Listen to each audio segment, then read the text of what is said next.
बात हुई थी तो ईद की बात आ रही मतलब मुझे लगता है ईद कब ये तो सलमान वाले 30 को 30 को 30 मार्च ना। हाँ। तो मुझे लगता है 14-15 अप्रैल तक आ जाएंगे।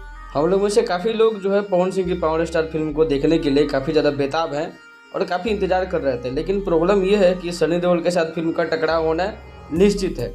इस बार पवन सिंह और सनी देओल का डायरेक्ट टकराव होने वाला है। ऐसा मैं इसलिए बोल रहा हूँ क्योंकि आप लोगों में से काफ़ी लोगों को ये जानकारी होगी कि सनी देओल की जाट फिल्म आ रही है, जिसका काफ़ी दिनों से माहौल क्रिएट किया जा रहा है। इस फिल्म को पैन इंडिया लेवल पे रिलीज किया जा रहा है क्योंकि साउथ और नॉर्थ पूरा इंडिया लेवल पे इस फिल्म का मतलब माहौल बना हुआ है, क्योंकि इस फिल्म का जो डायरेक्टर हैं वो साउथ के हैं और जो एक्टर हैं पूरा ये नॉर्थ के हैं, यानी साउथ और नॉर्थ का मिला जुला ये फिल्म है। वहीं पावर स्टार फिल्म जिसका 2 साल हो गया फिल्म का मेकिंग हुए, टीजर आए, ट्रेलर आए, लगभग कुछ दिन हो ही गए और 2 साल से फैंस इसका इंतजार कर रहे थे फिल्म का, और डायरेक्ट जब आने वाला है तो जाट फिल्म इतनी बड़ी फिल्म से इसका टकराव हो रहा है। मतलब जब ये फिल्म आएगी तो सोचिए कि कौन सा सिनेमा हॉल मिलेगा इसको पावर स्टार को। वही जाट फिल्म देखने के लिए काफ़ी लोग जाएंगे, लेकिन पावर स्टार की फिल्म को सिनेमाघर मिलना थोड़ा मुश्किल लग रहा है।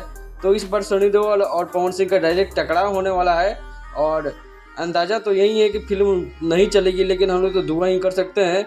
लेकिन 5 दिन बाद रिलीज हो रहा है। 10 अप्रैल को जाट फिल्म रिलीज हो रहा है, 15 को फिक्स डेट ये लोग कर रहा है पावर स्टार फिल्म को रिलीज़ करने के लिए। मेरा मानना है इतना दिन पूरा इंतजार करवाए तो थोड़ा दिन और डेट को आगे बढ़ाया जाए। अपनी राय जरूर दीजिएगा।